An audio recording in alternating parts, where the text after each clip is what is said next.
And so Chair Westerman can start safely, probably in about 5 seconds.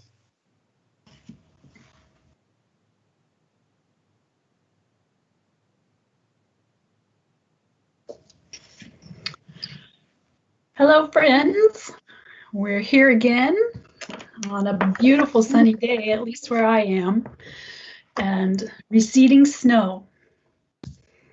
That's always a good sign. I hope you had a chance to look at the agenda for today, because we have a toughie question for our introductions and lead-in today. If you could have dinner with any one person from the course of history, who would it be and why? And I was still thinking about this 5 minutes ago, because there are so many. It was hard for me to pick just one. And I decided that it would be George Washington Carver. And he was artistic and creative and forward-thinking, and overcame so many difficulties in his life to become the scientist and thinker that he was. I'd like to have dinner with him and just talk about science and flowers and painting and what kept him going. Okay. Jason, you're up next. Well, of course, I'm obligated to say the Lord Jesus Christ, of course, but that would be key because he is the Son of God after all. But at the risk of trying not to sound so pious, Leonardo da Vinci for sure. I think for me, a true Renaissance man who could talk about a lot of different subjects and was someone who transcended the thought of his time and an authentic genius in the true sense of the term. He was also on my list. Dana.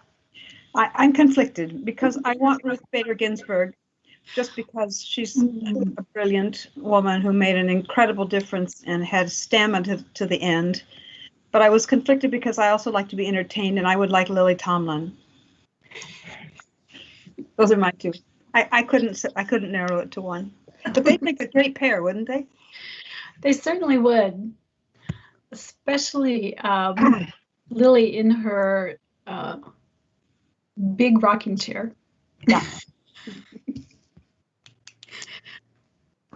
Let's see, Dr. Bean.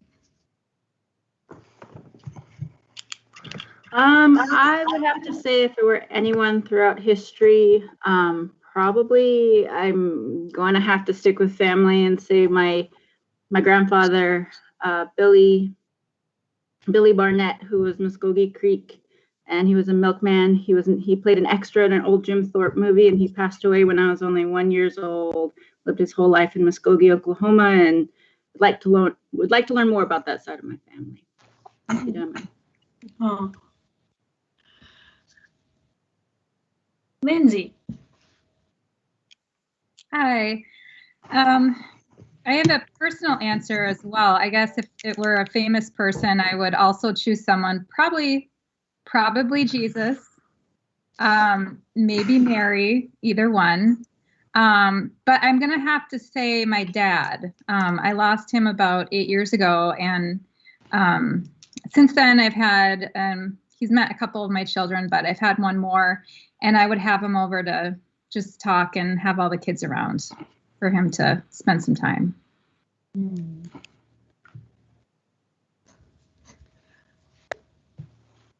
Let's see, Jessica. Is Jessica here? Nope. Good afternoon, everyone.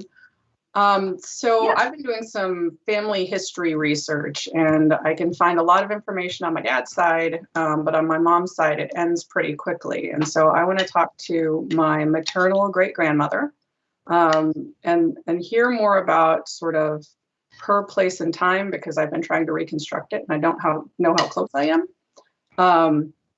But I also really, really want to ask her about our migration story, because word is that great-great-grandpa, who was a fishmonger, would go to the Ukrainian port and buy the fish and then come back to sell it. But that one day he just kept going to Berlin and then to Canada and left his pregnant wife at home. And I want to buy her a beer and see if that's true.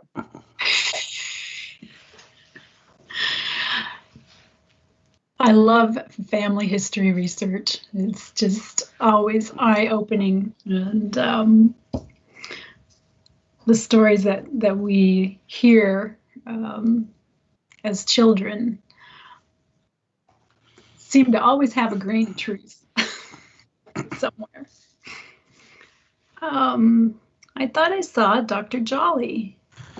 Yes, you did. Yes. Hold on. I'm eating intermittently, so I'm turning off my camera. So I didn't receive the question in advance, but what came to mind right away was same as Jason. I thought I'd love to meet Jesus Christ. He created one of the most enduring social movements that has impacted for better and worse in over a course of history, and I'd love to hear thinking about that. But Dr. Bean brought me back to the one that I've always had. This over the course of time, family histories become perfect. And so I have one of those perfect people in our family history, and I know that can't be true. But the reason I have the name Jolly was my great-grandfather was a negotiator with the U.S. government on behalf of the Cherokee Nation. And though he spoke several languages, he would never fess up to owning English, so as to encourage crosstalk at the table in front of him. And when he had to pick a name, Untika was quite difficult for most white people to pronounce. And so he chose Jolly because it made people smile and underestimate him. I want to meet this guy. I thought it might have been a shortened version of Jalagi.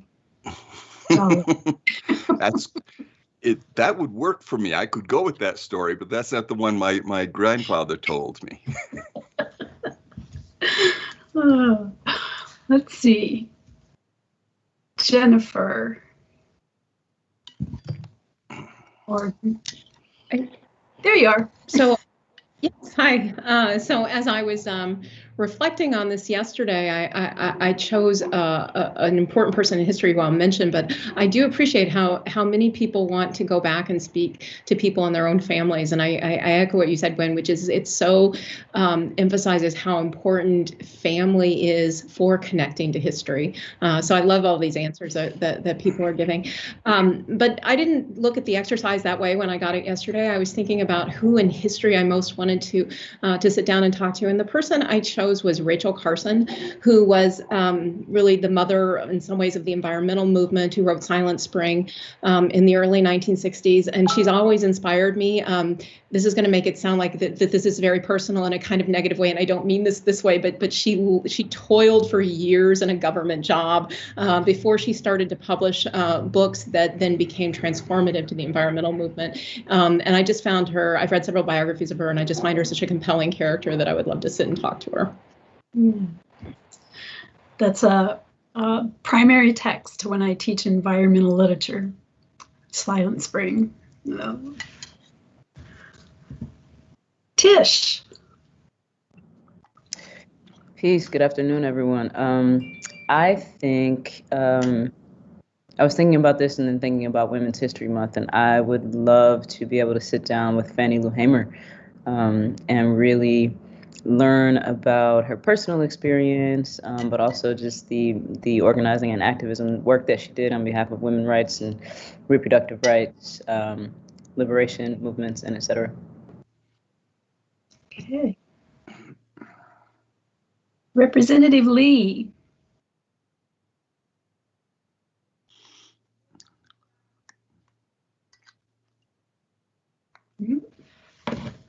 Okay. I see a little icon flashing at the bottom, but I don't think that's him. Okay. Commissioner Roberts Davis. Good afternoon, everyone. I thought along the same lines as Dr. Bean as well. I would love to have a meal with my grandfather. My grandmother passed away when I was 23, and so I felt like I had a lot of time to get to know her well, but my grandfather passed away when I was 9. So I have some memories, but not a lot. So I'd love to sit down and get to know him better. There are lots of stories, but just sharing a meal and some time with him would be remarkable, and that would be wonderful. And I'd love to see if he's proud of me.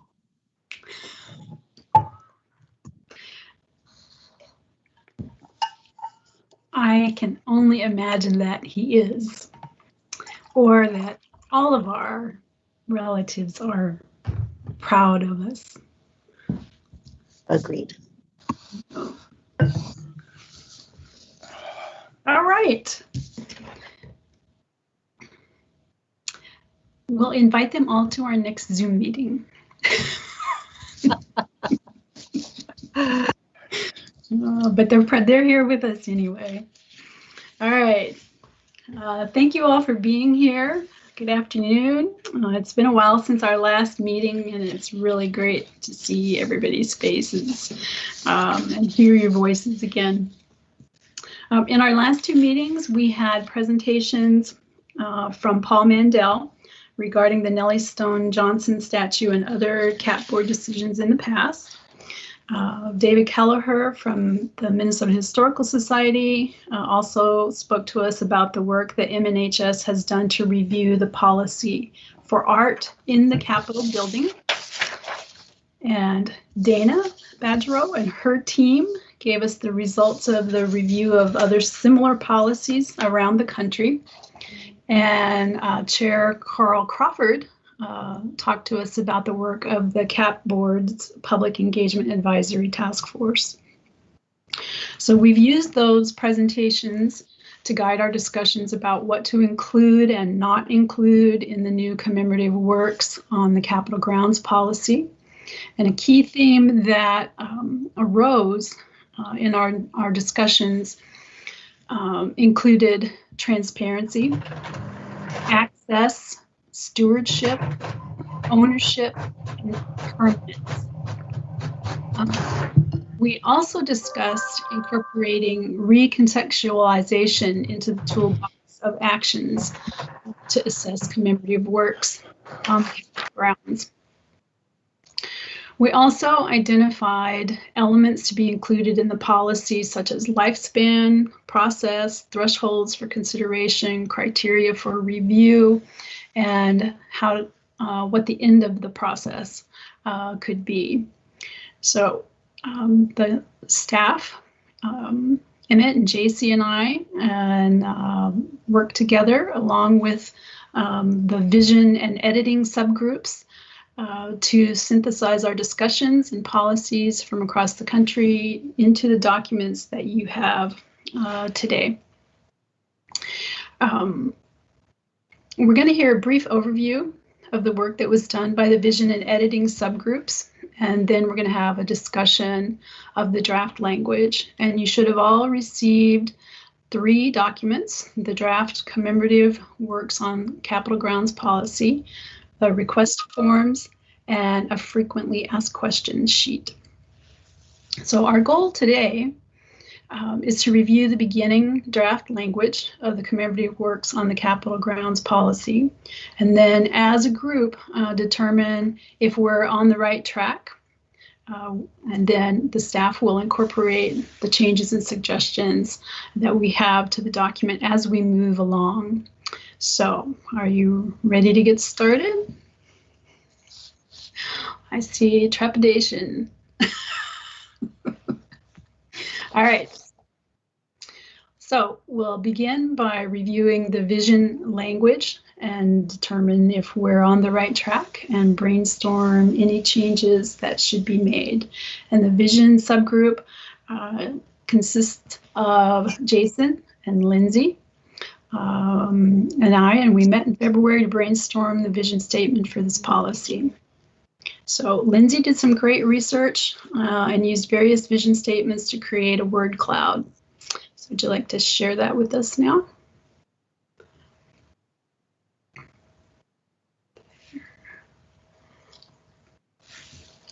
Oh, Dana, did you have your hand up? Oh, sorry. Okay, all right. Oh, where'd it go? Do you want the word cloud back up? There, all right. Let's hang on to it for just a little bit here.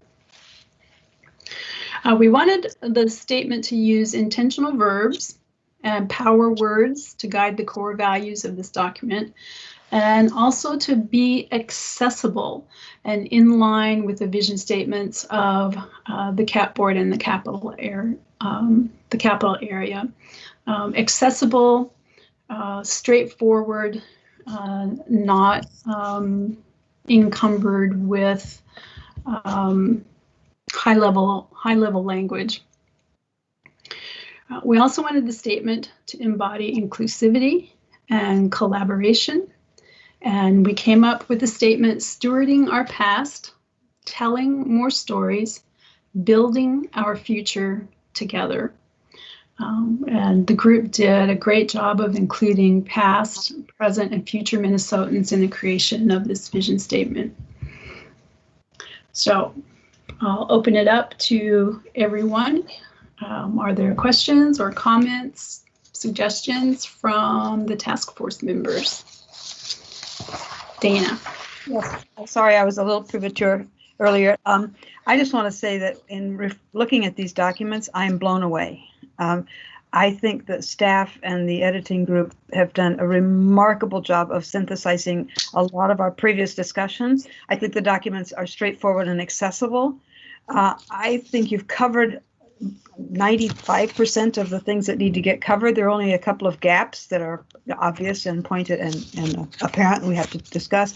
And as I go through it, I have a question or two here or there, but my God, this is just darn near perfect. I'm sorry. I have to gush a bit about it. We don't hear people gushing about policy very often. So thank you, Dana. Okay. Other observations, comments, suggestions? Vision statement good to go? Okay. It's active, it's inclusive, and it's easy to remember.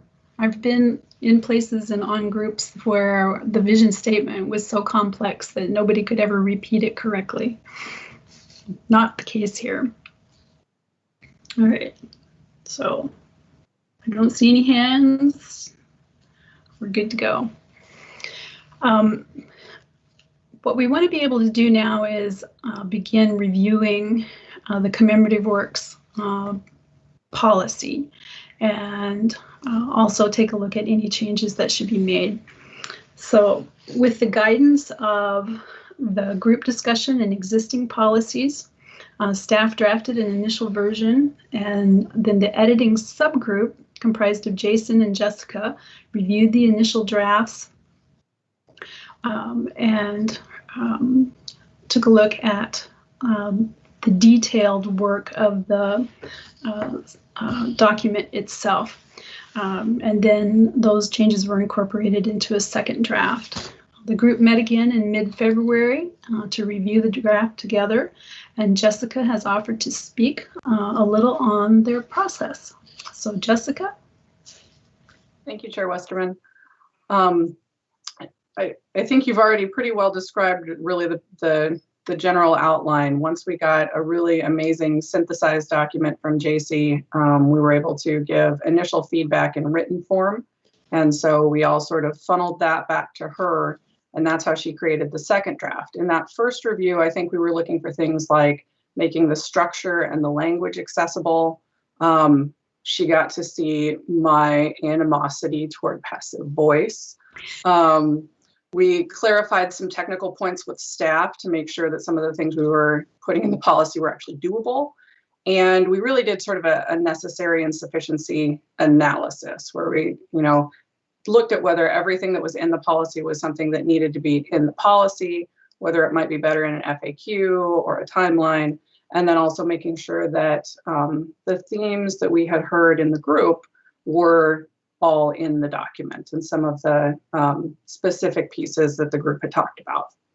So JC then took that written feedback, created that second draft. That second draft included the vision statement that we included verbatim from that subgroup. And then in our work together, we did a little bit more clarifying and editing work, work to get the draft into shape for this group by identifying some of the process points that we think might benefit from group discussion. So things like how periodic is periodic review, and we'll get to that. But also flagged areas that we expect there might be some multiplicity of opinion within the group, and that would also benefit from group discussion. And I think that the other piece to note is that it is still a work in progress for sure. So I appreciate your comments, Dana, and also know that there were just a couple of us. So if we have missed areas that we need to discuss, I think it's all on the table. So that's where we are right now. Okay, thank you, Jessica. This group did an amazing job of reviewing the draft policy language and raising questions for full group discussion. So we truly appreciate all of your efforts. With that said, we can start at the beginning of the document and begin discussing those questions. Staff will work to make changes as we discuss. And there's time reserved tomorrow for any missed discussion questions or additional discussion points. And then we'll take a short break at 2 o'clock. All right. With that, Chair Westerman, I have a quick question. Yes. Can everyone see this all right on their screens, or do I need to make it a little bit bigger? It might help to make it just a little bit bigger so that it fills out the screen. There. How is that? As long as we've got the comments on the side, I think that's good. Perfect. All right, let's see. I see a hand up. I can't tell who it is. Oh, it went away. Oh, hi, it's Lindsay. Okay. It was my hand. Okay. Because I have to jump off in 3 minutes here, I just wanted to, on the first page, the passive voice was mentioned, and that really the only time in this whole document that I noticed that was under representation, and then under historic preservation. It mentions that they will reflect Minnesota's diverse history. I would like that to be more active, like, I didn't know if are meant to or do reflect. I don't know if they do, but I would like it to say something more active. And then under historic preservation, values that should guide it. I think that do guide it, that guides it. So aside from other smaller little pesky things, that's all I really had for that first part. Would that go for the next sentence where it says decisions about commemorative works should account, or? Yeah, I mean, shouldn't it just say account for the historic? Because it's like, are we not there yet? Maybe we're not, but the purpose is to account for it. Okay, we'll make aims to, or I don't know. I'm just, those areas felt a little soft to me. Okay.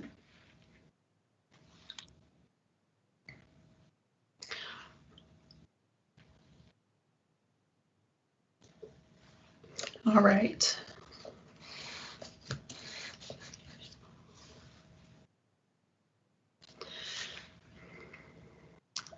while we're on that section, what do you think our duty is in embedding the value of historic preservation both in this policy and on the Capitol grounds? That value of historic preservation.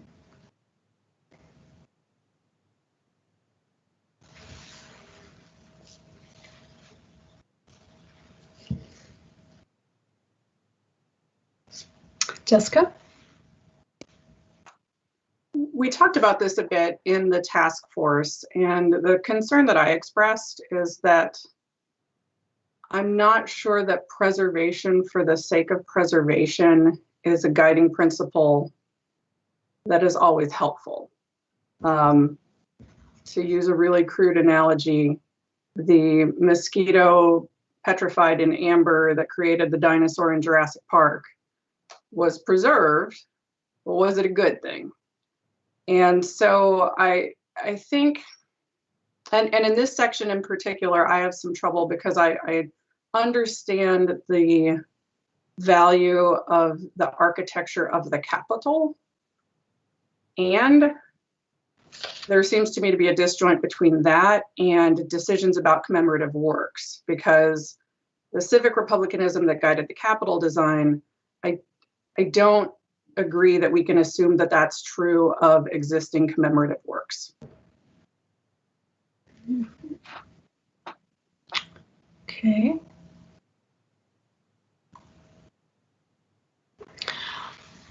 Other observations on Jessica's comments?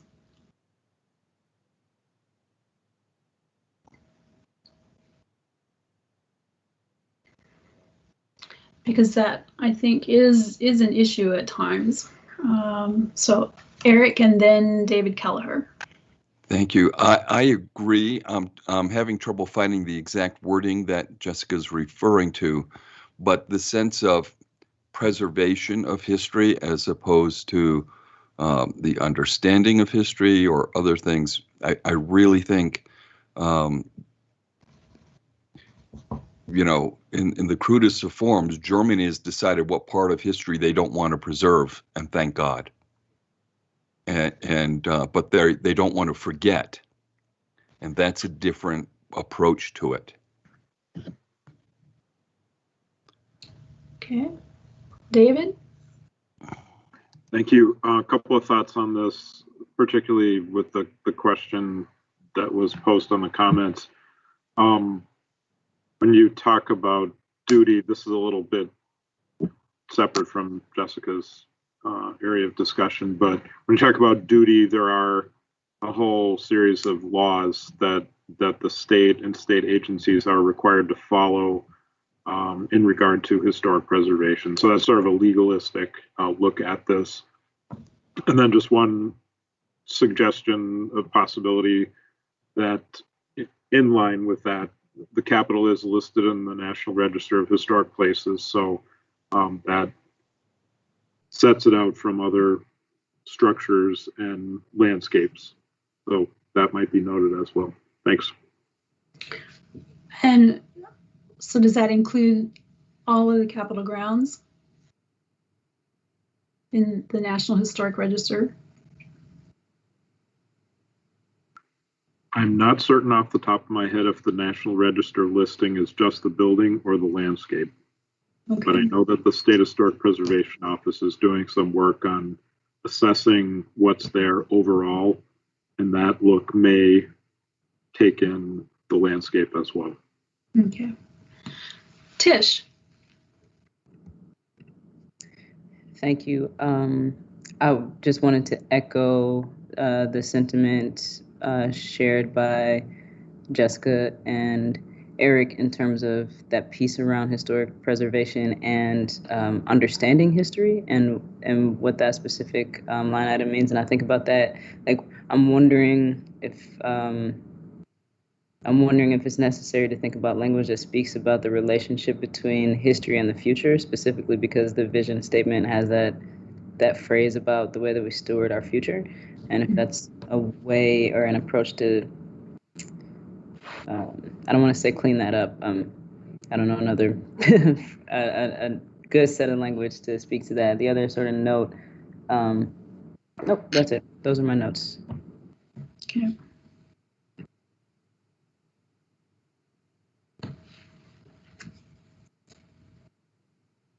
Okay, any other observations? Yes. Dana.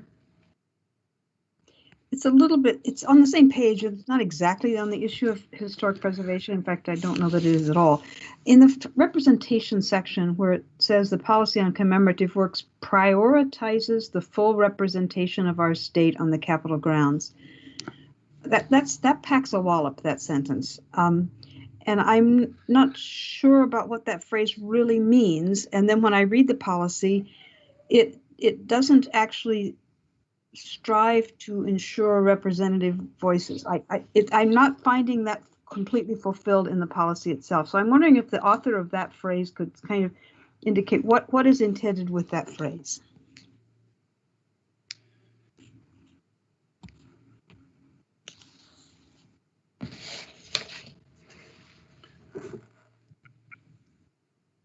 Oh, I'm losing everybody here. My apologies. I meant to press the unmute, but I did the unshare screen. Emmett actually was the author of that, and he is, I believe, absent right now. He might be coming in back, and he's going to be bopping in and out. So I think if I were to speak on his behalf, I think that... JC, I just joined. Sorry, I'm on 2 meetings simultaneously here, and I just heard my name, so sorry. And I see that it's highlighted the phrase on representation. I think that came about during some initial discussions on kind of high level. Initially, there had been something about values, and I think representation was one of those values, and so must have made its way into the guiding principles, having been a value on representation. So that's a little bit of the context. Dr. Jolly, or wait, Dana, does that address your concern about prioritizing? To me, the way it's worded, it isn't the policy itself that prioritizes full representation. It is the implementation of the policy. It's that we strive to, it's somehow or another, the way in which it's worded doesn't quite make sense to me.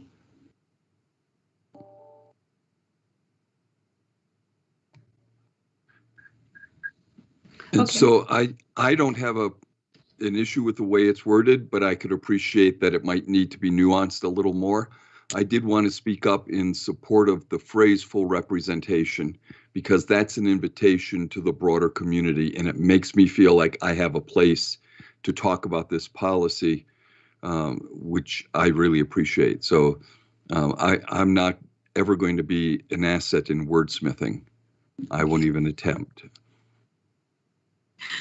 I live in the passive voice, apparently. Gosh, I feel so bad now. Okay, I'll mute you now.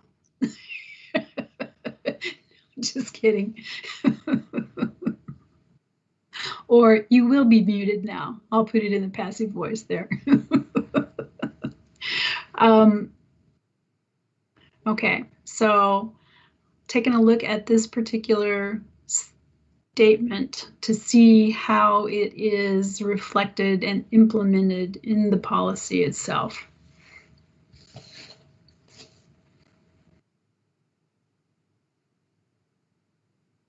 Okay.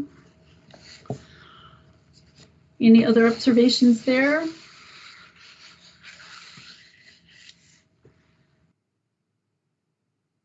Thank you.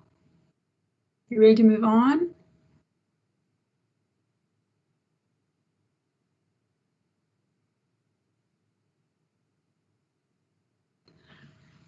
I'm used to reviewing documents with writers who have to say something about every adjective and every verb and every conjunction. So your quietness is a little uncomfortable for me, but that's okay. I'm going to assume that means we've got that means we've got a good document here. Dr. Jolly. And so I won't fill your need for criticism. I just wanted to say thank you for the periodic review and how well that was incorporated here. just want to jump out and say, yes, that's so exciting to see. Do you think there's an appropriate period of time for review? 10 years looks wonderful. It's not that big a Capitol building and grounds that we couldn't, and most of it would be pro forma, I suspect. Okay. And I'm seeing Dana say yes. All right, good. And then what about the expectation that the policy itself will be periodically reviewed?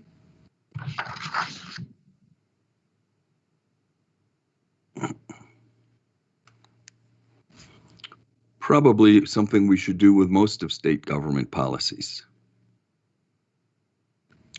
I still have policies that require me to post workforce issues in a prominent place when I have no workforce who has a shared space other than the internet. So periodic review, modernizing our times, always good.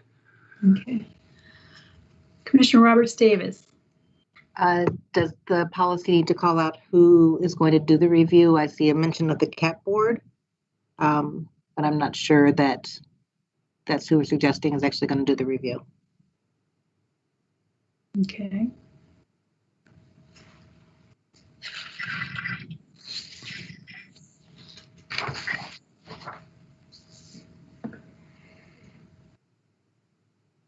What bodies might be appropriate to do that review in addition to the CAP board?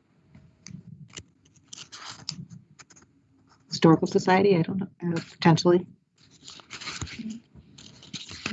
Possibly the Historical Society.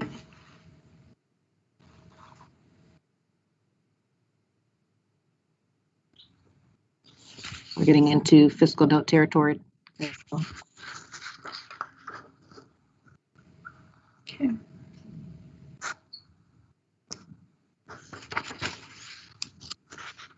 All right. We'll work to address those issues.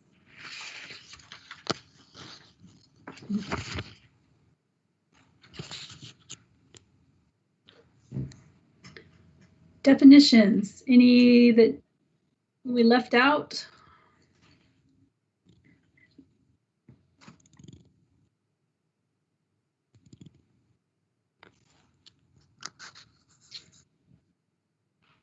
And while some of these may be familiar to a lot of the members of our committee here, our task force, it was important that we also took into consideration the public and define terms that they may not necessarily be familiar with. In contrast to people who work with policy and these issues on a daily basis or regular basis.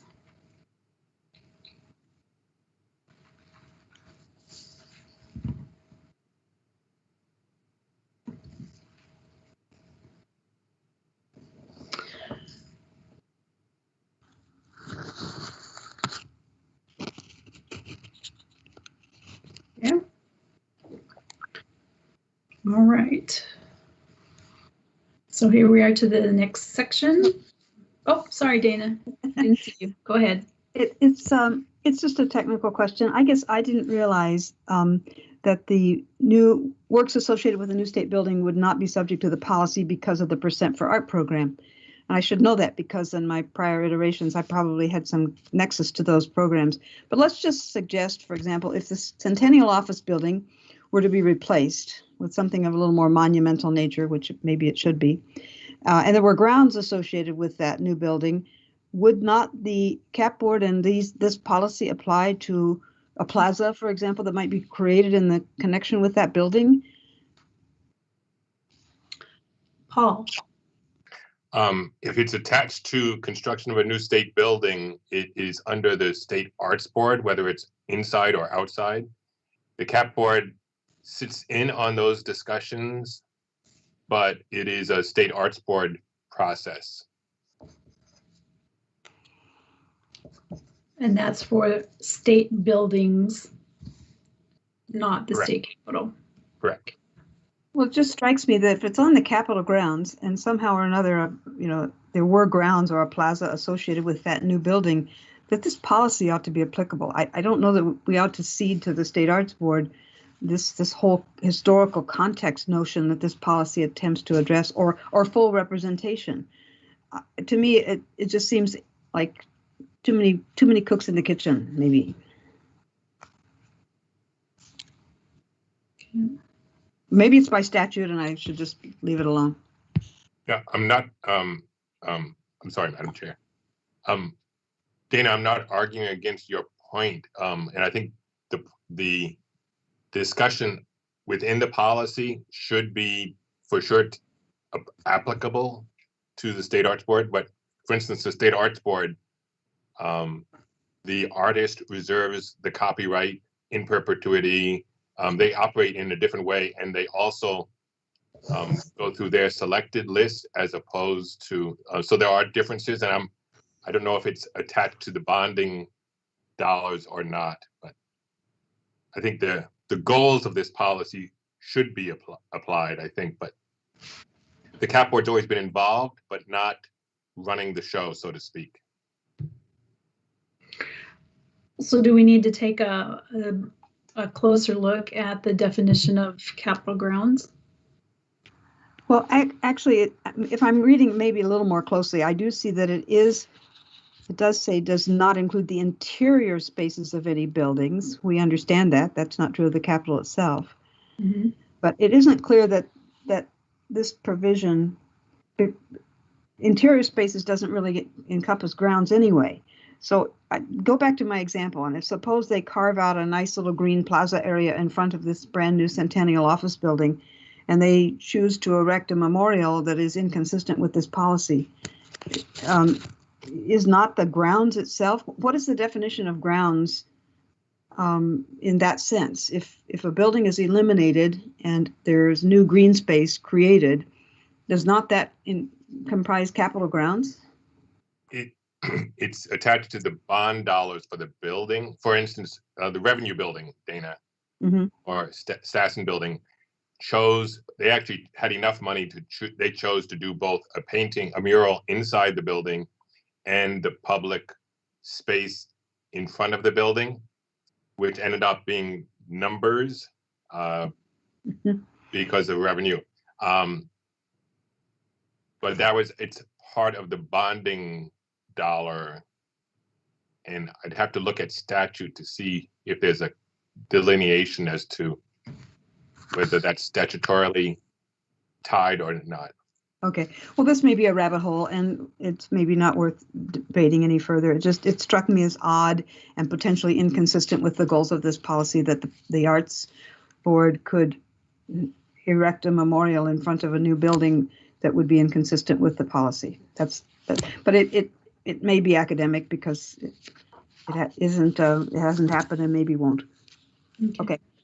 Paul, could you, without going completely into the rabbit hole, could you look into that so Sure. we have a more robust explanation here? Will do. Okay, great. Thank you both.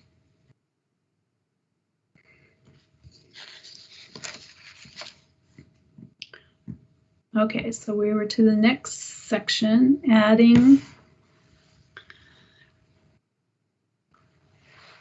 Okay. And here's our question. Dana? Sorry. One more question on the definitions.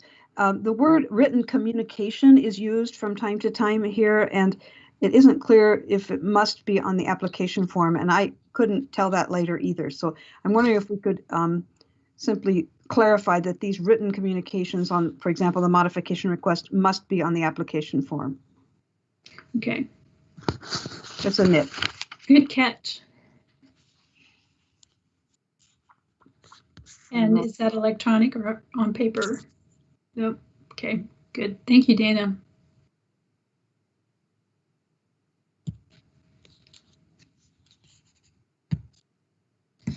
Okay, for the time threshold here, in the process of adding a new work.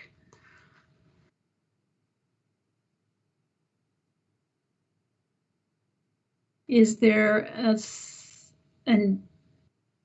situation where there might be someone who has accomplished something, and 10 years after this great accomplishment, they could be recognized, or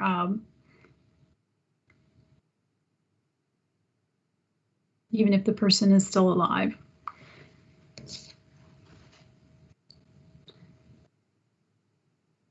Paul, do you have your hand up?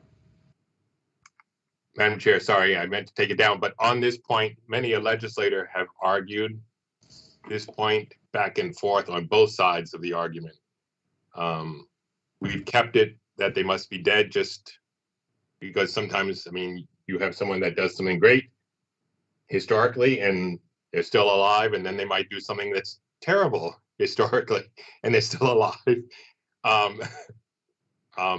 But cases in point, like someone like Harold Stassen, who was around long after he ran for president more than once, or things like that. So it has happened in the past where we've been asked about this, and we've kept it on the simpler side rather than getting complicated. But it's it's a good question to raise for the committee. And it causes a lot of debate, this question, within the legislature? Madam Chair, yes. Okay. There have been people who have relied on the fact that they have to be dead. Phyllis Kahn wanted to immortalize her, and she said rather tersely to the opponent or to those who were proposing that if she got a memorial, maybe she'd go away, that any idea of her demise is premature. Okay.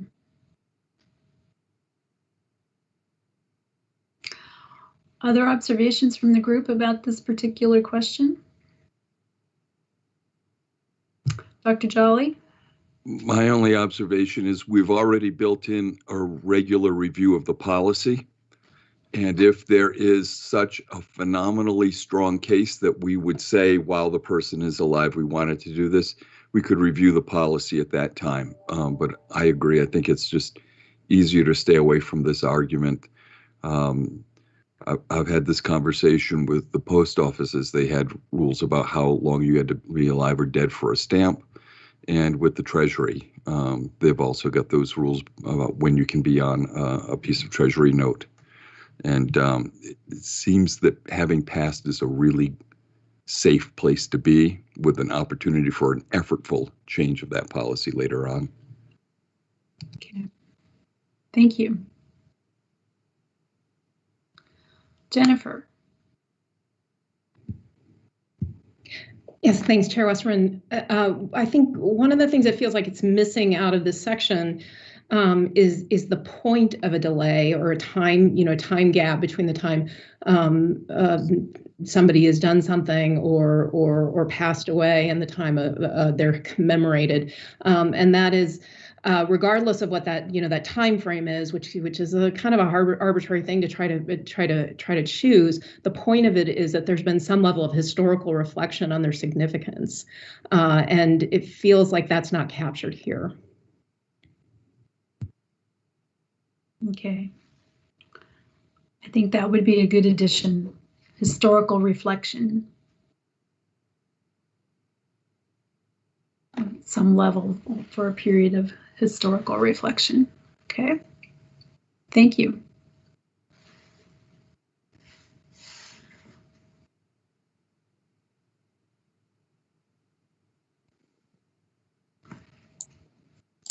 Oh.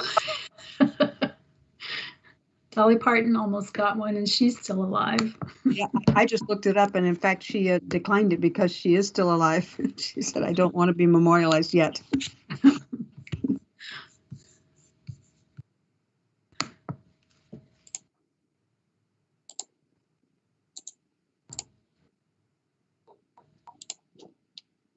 Okay. So those are our conditions for consideration. And then the process.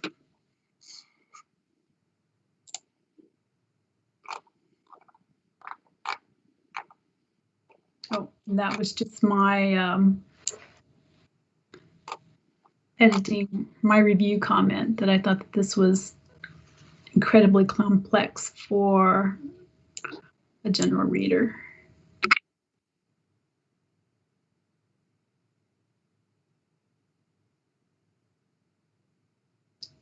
Okay.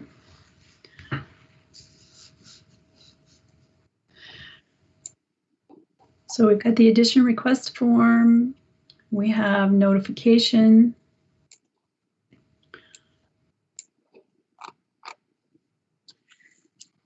Site selection. And here.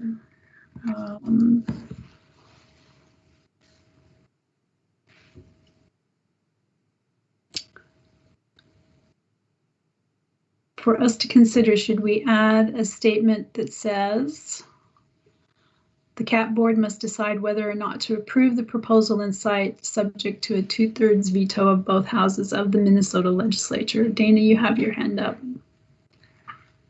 You're muted.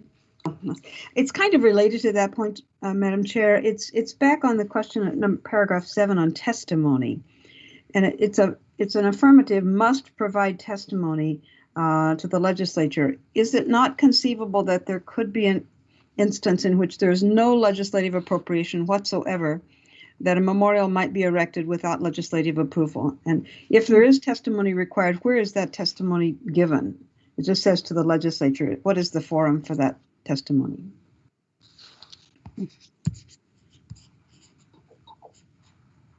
Okay, so item 7.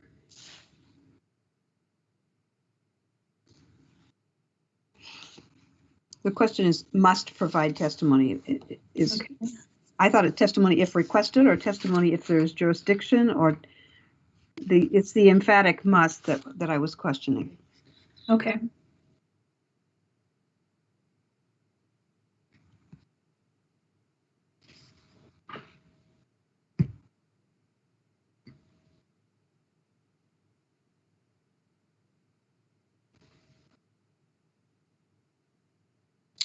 And then that the proposal and site approval would be subject to a 2/3 veto of both houses of the Minnesota legislature.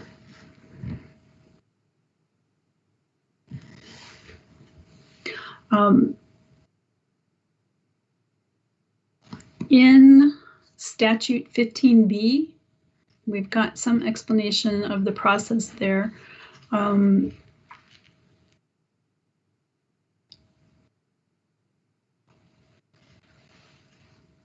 David, can you provide some insight here for us?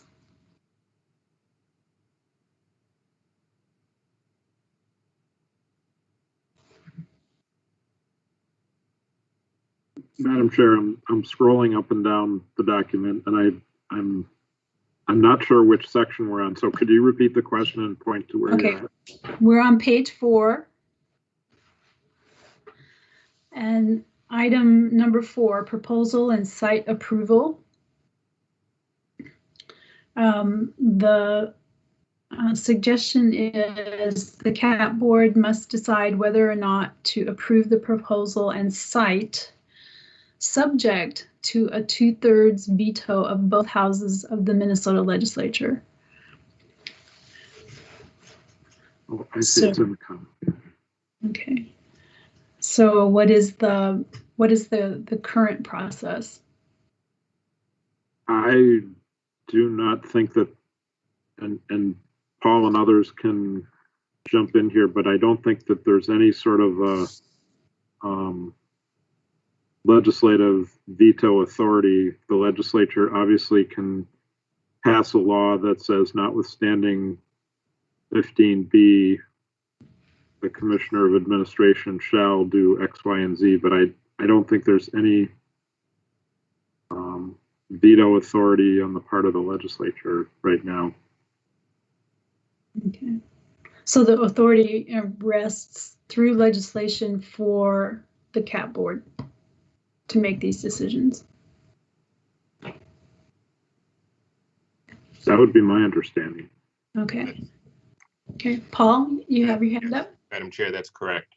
I was under the understanding that this extra clause was that if the CAP board approved the idea of a memorial and a sighting, and if there were enough people to say, well, this is just wrong, they would then have the recourse to take it to the legislature, in which case the legislature, this would actually basically say that, they'd have to have a 2/3 majority to overrule the CAP board. The board has to testify by statute on all memorials in the capital area as to the compatibility with our comprehensive plan. And that's usually just an acknowledgement of, yes, this is a good idea because, or, well, this sets a bad precedent because it goes against this and it has these problems that would be inherent to the proposal. But the legislature is not written into the process currently in any way, shape, or form, other than that we testify to them on the compatibility of any proposal.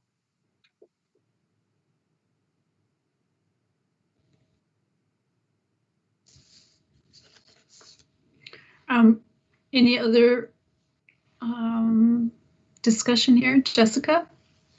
Madam Chair, putting on my sort of lawyer brain right now, Okay. I would suggest not including the 2/3 veto because I think it could have some unintended effects. What I'm hearing is that right now, because the board has delegated authority, the legislature can always undelegate. Now, right now, it doesn't necessarily take a 2/3 veto to do that. It could do that with a simple majority on both houses as long as the governor signs it. I think the 2/3 veto idea is in there, assuming that the governor is going to veto whatever the legislature does. So in some ways, this could actually sort of try to set a higher bar than might be necessary. In that necessary and sufficient analysis, it's already possible for the legislature to undo this if it wants to. So I think that this could add more confusion than be helpful, and could accidentally conflict with statute. Okay. Thank you for that. Legal perspective.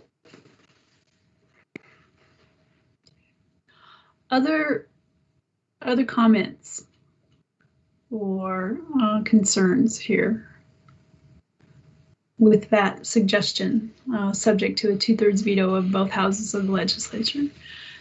Jason.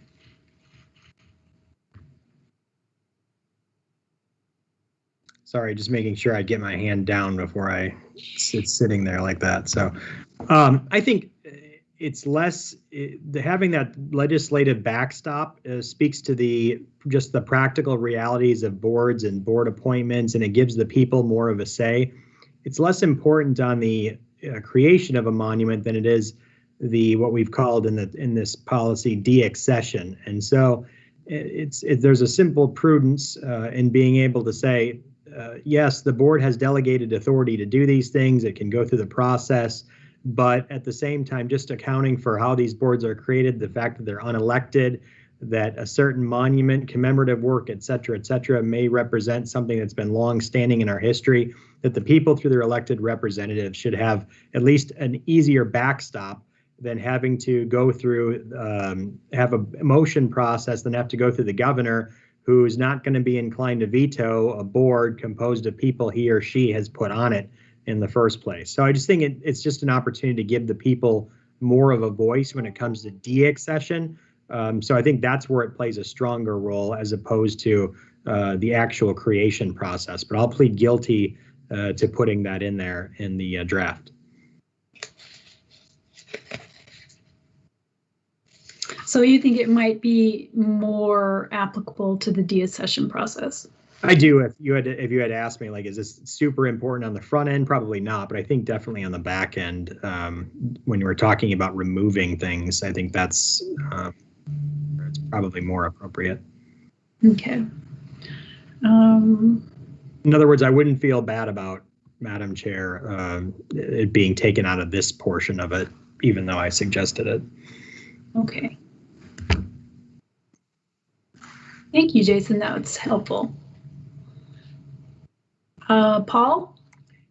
Yeah, just one cautionary note, Madam Chair, on interjecting the legislature where they're not currently residing.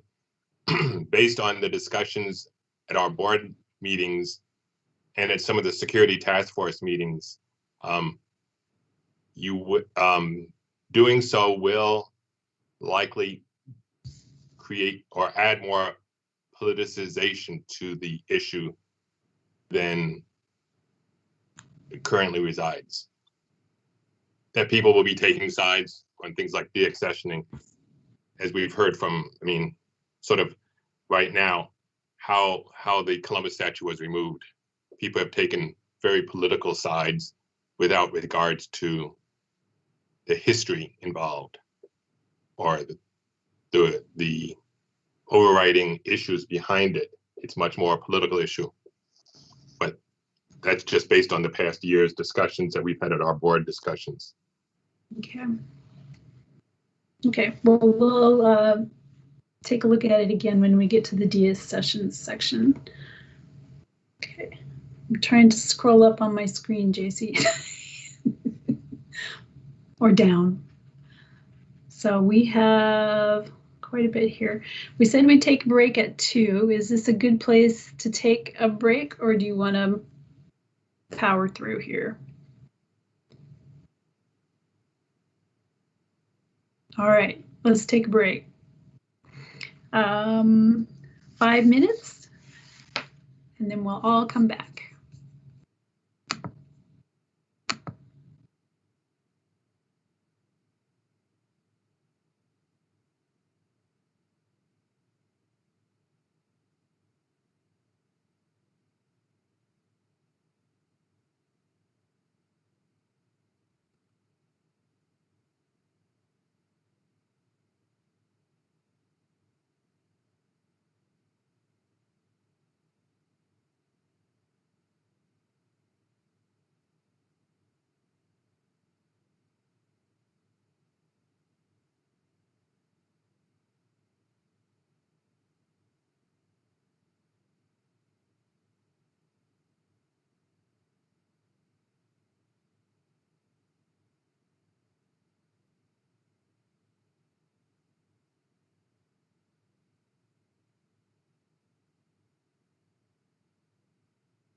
Okay.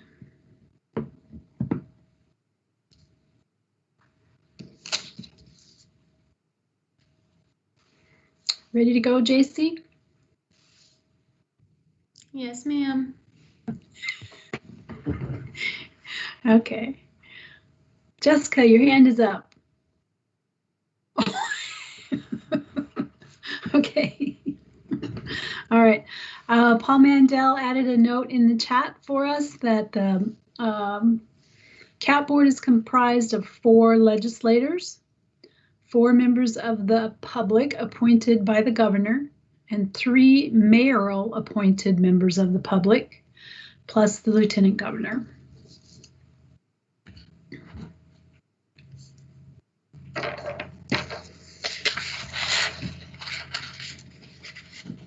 And thank you all for sticking with this process here.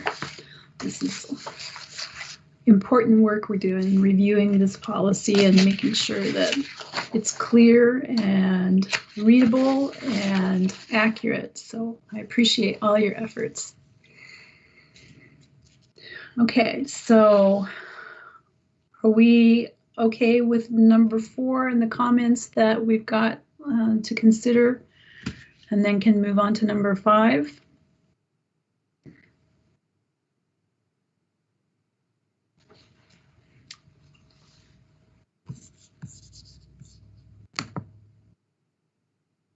Okay. Hearing no objections, we'll take up with the idea of initial funding.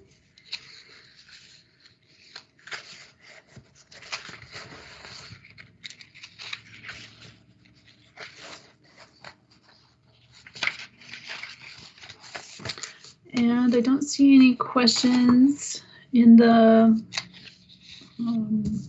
comments section or design selection. So the next area here with a question is for number 7, testimony.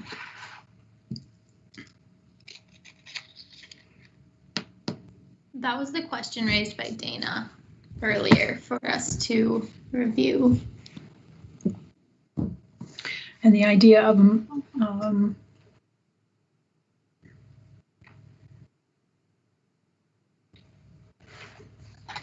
whether the CAP board must provide testimony?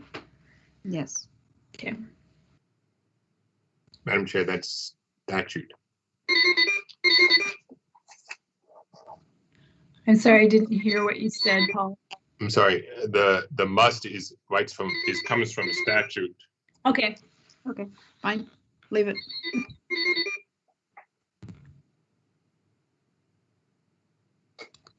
And then, okay, you can see my comment there.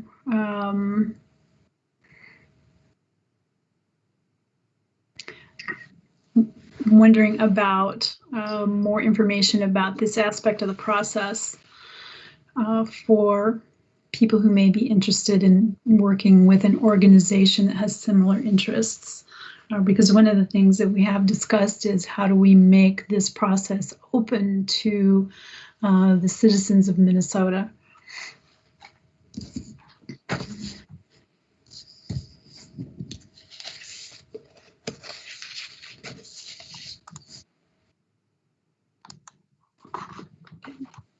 So we can work on that. All right. Evaluation criteria.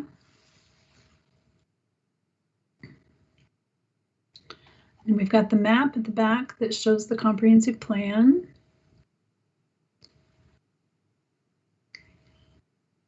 And here we talk specifically about the Capitol Mall.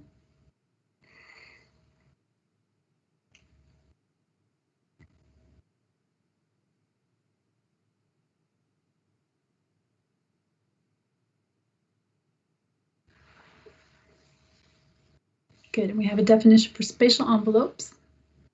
Thank you.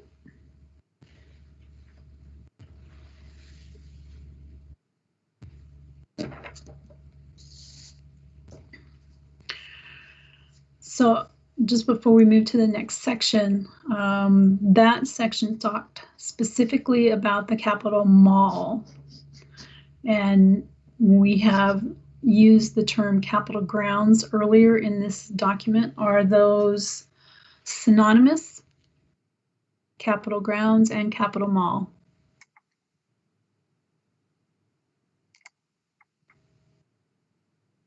Paul. Thank you, Madam Chair. The Capitol grounds would be more inclusive. The Capitol Mall is sort of defined as that space between the two axial streets and the southern portion, or the Veterans Service Building and 12th Street. And the Capitol grounds would include things like open green spaces in and around other buildings that haven't yet been used. It would include Cass Gilbert Hill up on top of the hill, and other state properties in and around, for instance, the space between the DOT and State Office Building, for instance. Or if we took out a parking lot and grassed it over, that would be part of the Capitol grounds, but not necessarily part of the Capitol Mall. So it's a more inclusive terminology, meaning state property that's not necessarily within the confines of the mall itself. Okay, so do we want to be consistent with our terminology here throughout? Probably be better, yes. Okay, so we'll use Capitol grounds.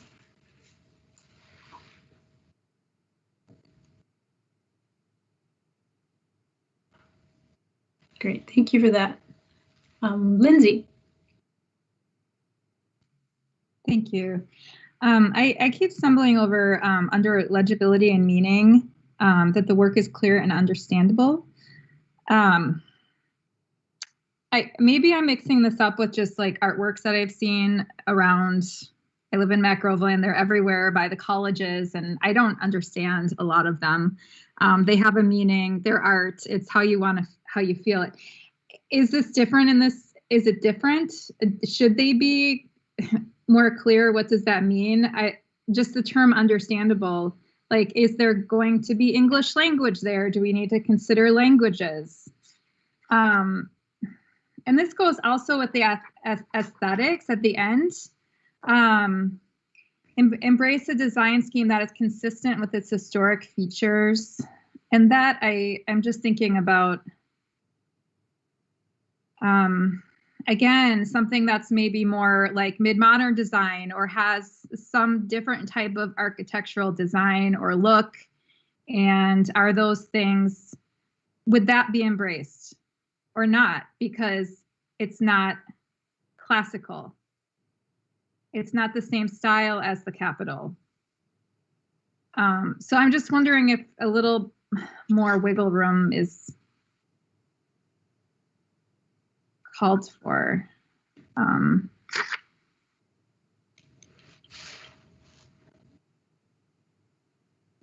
Paul, can you address that for us in terms of aesthetics to improve the beauty of the Capitol area while respecting the state capitol's art and architecture? Yes, Madam Chair. Well, that doesn't necessarily mean it has to be neoclassical or in any way, shape, or form. Firefighters, for instance, the Women's Garden, several of these are would not be considered in any way classical, although they are compatible. We, to the first point about legibility, because we don't the Cap Board per se does not have just public art that's not a memorial or commemorative of some kind. When we have created memorials that are needing interpretation, we've had to bow to pressure to install afterwards a plaque that explains it. We don't do public art per se that just sort of like in the eye of the beholder, so to speak. If it's dedicated to something or somebody, there's been constant pressure whenever that's ambiguous that we explain it. For instance, the Roy Wilkins Memorial, which is for sure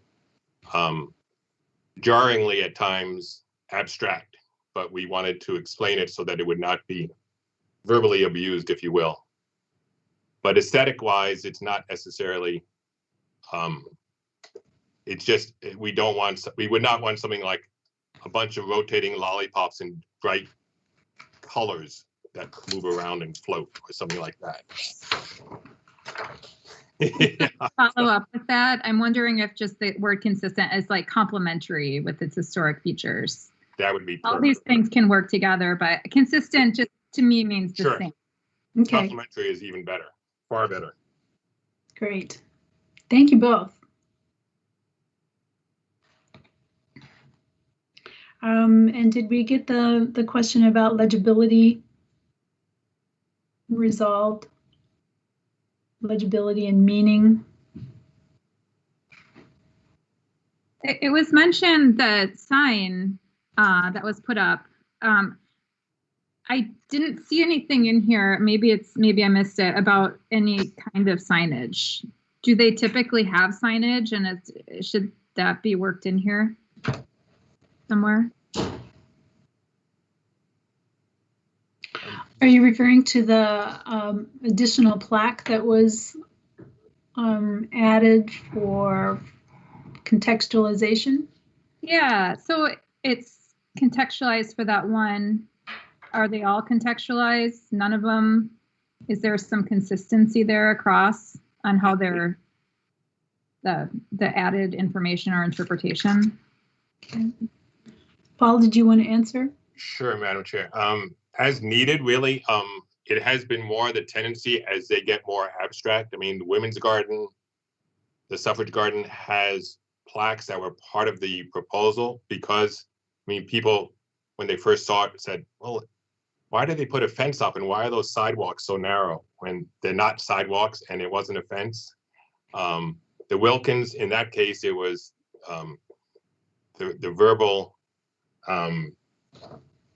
descriptions of it were jarringly unsensitive to this topic. So the CAP board decided it needed an interpretive signage, but we try to keep signage to a minimum, more on the interpretive to assist or supplement rather than explain, if that helps.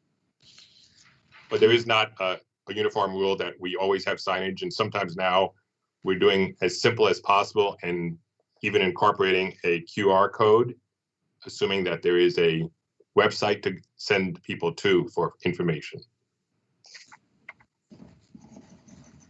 And perhaps for this part, I mean, maybe just a little sentence about in some cases, Paul said it much better, but assistance, I don't know what he just said, signage as a supplement is needed, added as needed. It was said better. I'll workshop it.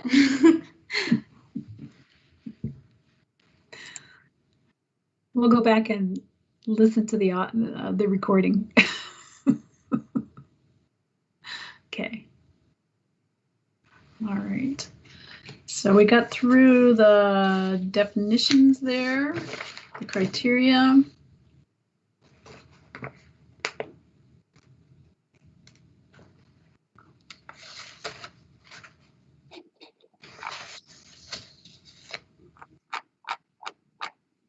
Okay. Dana.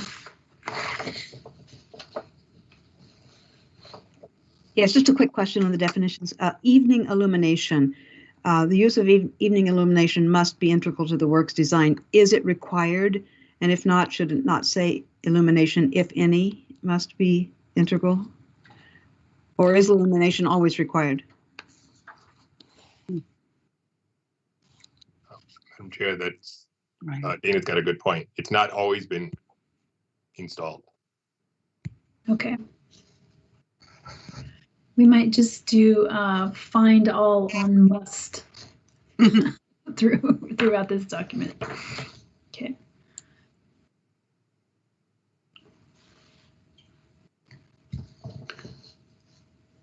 Okay. Relocation evaluation criteria.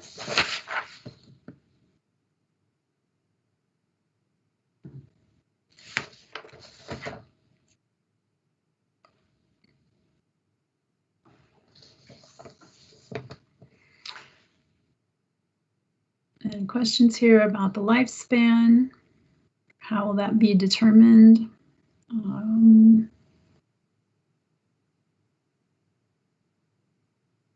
Periodic review.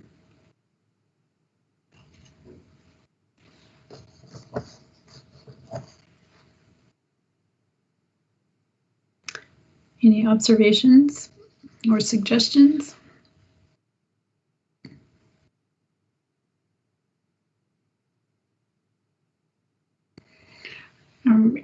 If that's reviewed, the comprehensive review of the collection is every 20 years.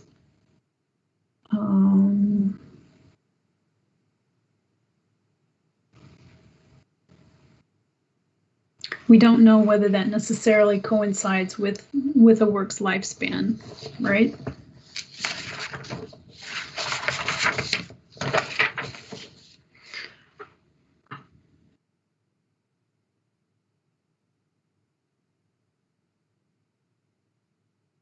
Jessica. Yeah, I think it would not necessarily coincide with a work's lifespan, which frankly, I have no idea how to determine. But I also just noticed that here we have comprehensive review of the collection every 20 years, but in our periodic review guiding principle, we had said 10. And so I think we need to resolve that inconsistency. But we also did struggle a bit within the small group of, trying to articulate what the purpose of that review is. And I think for me, at least, it would be helpful to hear from someone like Dr. Jolly about what do professionals in this area do with their review in these sort of periodic times. Okay, good question. Dr. Jolly, would you like to respond? Sure. I want to make certain I'm looking at the part of the review document that you are.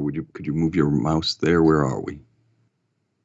Oh, the purpose of this review. Yeah, I saw that and I was wondering what was that. The purpose of the review for us is to see if it still meets our guiding criteria. That is to say, it would go back to our vision statement and mission. So in the museum industry, when we look at that review, it's all right, does it continue to have relevance, importance, and meaning in the context of our mission? And yeah, I saw that and I thought, okay, I didn't really want to be the one to write that, but something needs to be inserted there. The purpose of the review is, to test it against those values that we started with.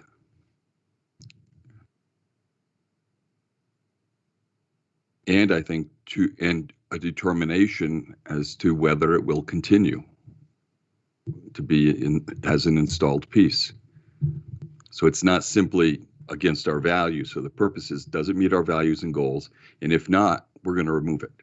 So I guess the bottom line is the purpose of the review is to determine, should a deaccessioning process start? And that begs the question of whether or not the committee can start its own deaccessioning process, which I think it should. Otherwise, why are we reviewing this? Mm-hmm.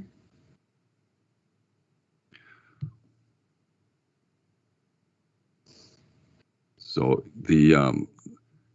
I may have overstated it to call the purpose of the review to test against. You can let other people put those criteria. And as I said, I'm not a great person to wordsmith, but that's how we would do it internally. That would be our purpose, and the bottom line is really the issue. Do we deinstall? Thank you. So does it still meet our vision? Is kind of the litmus test there. Okay. Thank you. That's really helpful. Dana. It's vision and guiding principles, I believe. Vision itself, the guiding principles have already been stated, and we can simply refer back to them. The same principles that apply to the accession of work should apply to the deaccession. Okay.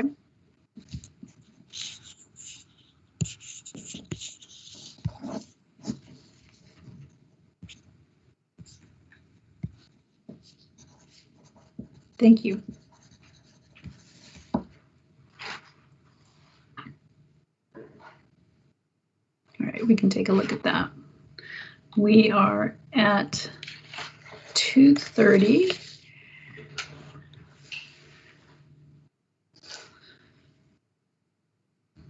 This would be when I would say cleansing breath, stretch, rotate those shoulders. Okay. All right, so we've got some text to work with here to answer that question, the purpose of the review, and whether, and to use our guiding principles in the deaccession process as well as the accession process. And then, there we go. And then how for modification or deaccession, sustained, overwhelming, documented public objection to the work for at least a decade. And, oh, okay, thanks, Tish.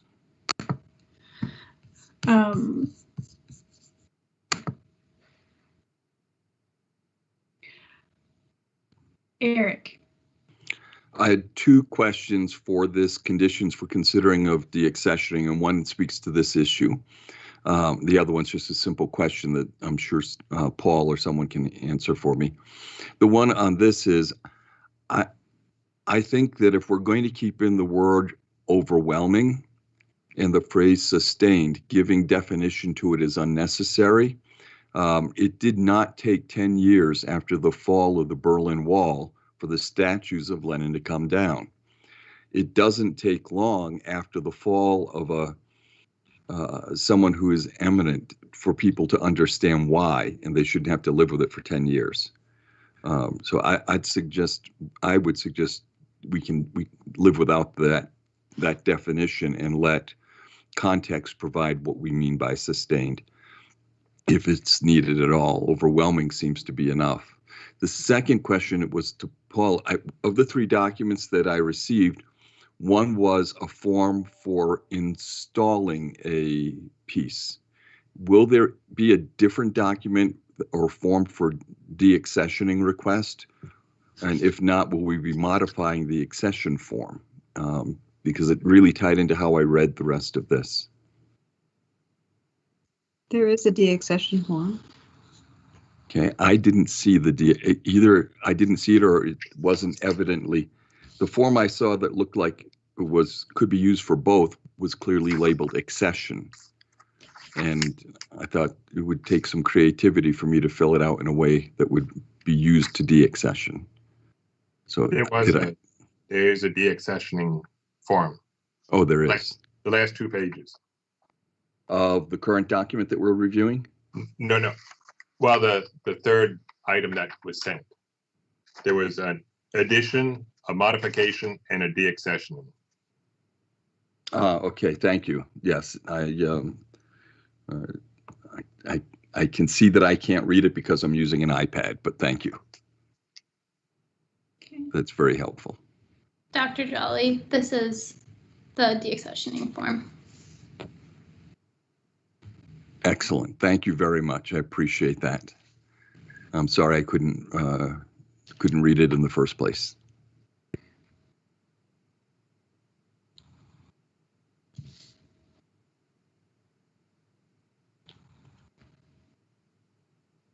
Okay. Any other comments on Dr. Jolly's suggestion that sustained, overwhelming, and documented public objection may not necessarily need a time limit on it for at least a decade, as it is in the document? Lindsay?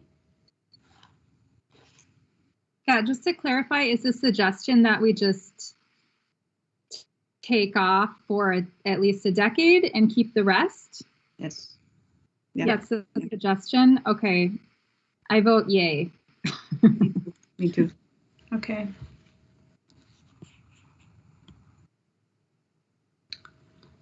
Does anyone have a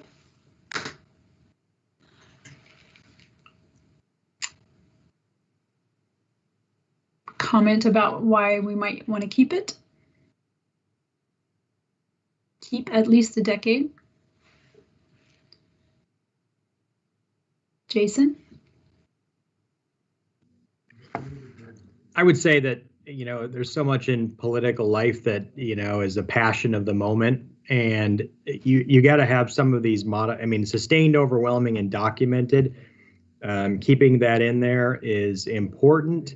And you have to have some sort of checks and balances on the passions of the moment. So I think as a caution to all of us, there's got to be something that's, it can't just be a passion in one particular moment, that it has to be sustained over some time.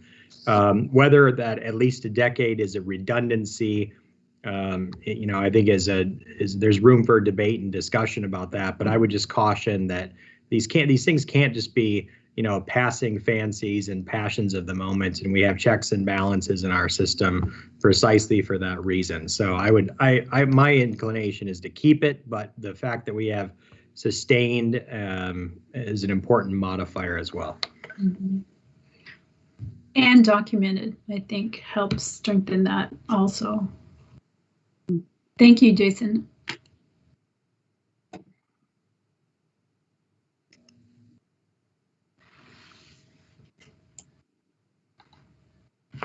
All right. Process for modification or deaccession request review.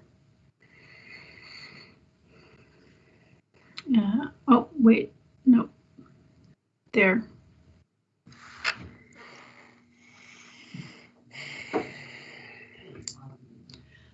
When a work requires restoration greater than its monetary value, the question that's there is, are we valuing works of art outside of monetary value, and how do we account for this value in the policy? Lindsay, and then Auditor Blaha.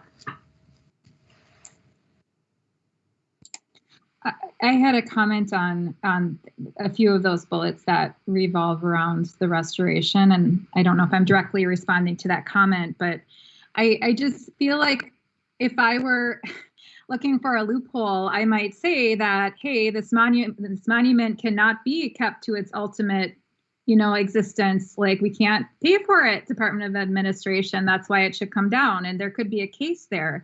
And I just feel like it's kind of relative towards, like, what if we have a depression? The Department of Administration does not have money for this temporarily. Yet it doesn't mean that it should come down. And then again, the unreasonable maintenance, only to the extent that it becomes dangerous. Is that a problem? I don't know if there's been an example of, say, a stone marble that has come down because it's unreasonable for maintenance. And I don't know if there's others that agree with me, but I just thought I'd share that. Mm-hmm. Paul, do you have any experience there in terms of excessive or unreasonable maintenance or unfeasible restoration?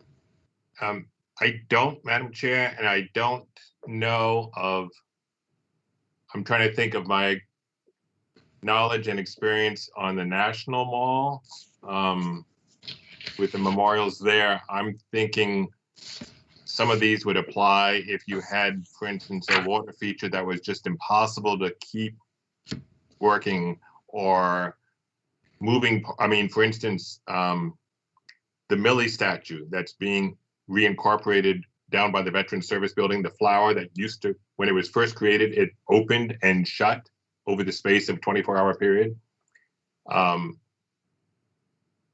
With insurance issues and risk management issues back in the 90s when it was repaired, it had broken. They purposely welded them so that they would not move again, because it was found that each pedal weighed 300 pounds, and if someone was to climb on it and fall or hurt themselves, it would be a risk to the state. That would be the only case I can think of that we have experienced where a change was made out of issues or maintenance or safety or something like that. Okay, thank you. And Madam Chair, Yes. Good.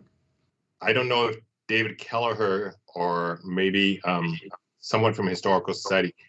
I know that SHPO, which is now part of admin, is currently looking at at our mall because it does have historic register it does have a historic status, and they are just now studying what the implications of being on a register or being a declared historic space or whatever.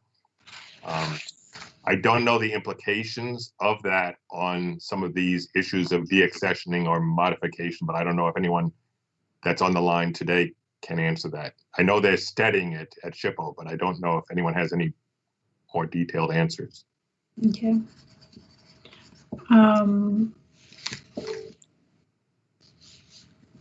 We can make sure that we take a look at that, the historic registry. Okay. Auditor Blaha? And well, I do agree with a lot of what Lindsay's saying. I think one thing that makes it easier for me to accept the language is that it's under will consider requests under this. I think that when you're in that situation where you do have a situation where if we were in the middle of a depression and we weren't able to keep things up, we may want to consider it. It doesn't force us to let it go. And also when I look at the requires restoration greater than its monetary value, I'm wondering if instead of trying to assess a monetary value, it's if the condition of the work requires restoration that is greater than the cost of entirely rebuilding it, right? If it were, I think instead of monetary value, if you could actually tear the whole thing down, rebuild it the same, cheaper than restoring it, then you may want to consider not, deaccessioning it in some way. So maybe instead of monetary value, but restoration greater than the cost of, I don't know the exact word here, like an entire rebuild on it. I think might get at that value situation a little bit more. Okay, thank you. Jennifer. There you go. I wanted to mention that although it is not a memorial or a monument, we do have a public work of art on the History Center grounds. I believe it's called Faces. It's downstairs where our outdoor eating area is. It was installed, I think, with Percent for Arts when the building was put in. And we've faced exactly the issues that we're talking about here, which is that it's been sort of substantially undermined by water seepage and possibly by installation errors, and we're facing the situation where to do anything with it is not only a very large expense, but it's also a sort of a bureaucratic thicket because of the way it was originally paid for and the stakeholders who are involved. So I agree with everything that's been said. I like what Auditor Blaha said about the monetary value, because I don't think, something that's sitting outside in the public doesn't really have like a resale value. It's kind of hard to assess what a monetary value is. But I do think that there are potentially real implications to an installed piece not being maintained over the years, or maybe having installation problems that create sort of unexpected deterioration of that before its expected lifespan. Okay, thank you. Madam Chair? Yes. I'm sorry, I stepped away for just a minute, and so I think I may have missed something. Did somebody mention the fact that when they bring forward the funding for a new monument, that they also have to bring forward a maintenance fund? Did anyone mention that? Oh, no. So whatever group is actually funding a monument also has to bring forward funding for the maintenance of that monument as well. So I think that that's an important piece of the picture that we don't want to forget. Okay. And that's ongoing maintenance of the monument. Thank you. That is very helpful. Paul, I saw your hand pop up. Thank you, Madam Chair. Yes, and that is a policy that the CAP board started back in the 90s at 10%. and now it's at 20% just because things get more expensive. 20% of construction. And that does need to find its way. If it isn't in here, that needs, I think it's in here though. That needs to, it is at home in this policy. So we need to make sure we keep that somewhere in this policy. Okay. Thank you.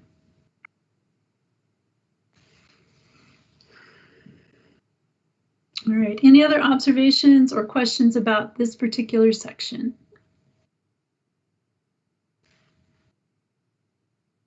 I think we've done quite a bit of work here today, so good work.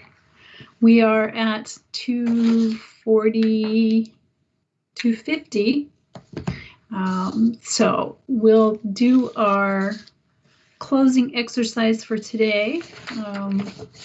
I want to thank you all for your attention to the detail of the policy itself and the comments and issues that you've brought up for us to consider and see ways where we can move things around and add information to make this a better policy draft. Okay. To take us out, in one word, what value do you bring to this group? And we'll go in reverse alphabetical order. So I will start. And I think the value that is most prominent for me is inclusion. Okay. Commissioner Roberts Davis.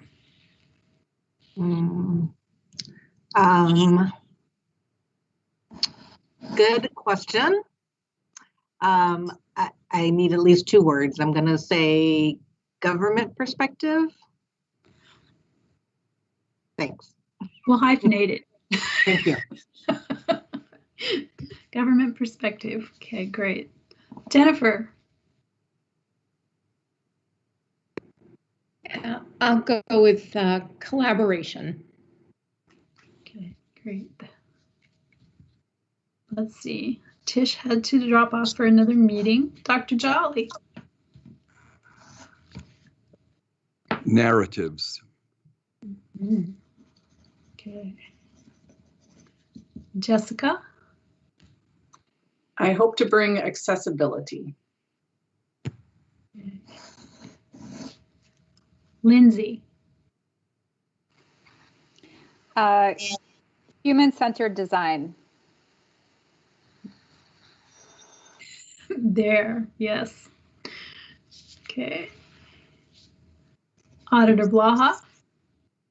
Nerdery. That's just the only, so I could get it to one word. I'm going to write that one down. Nerdery. Okay, that'll be, we'll add that in our list of definitions.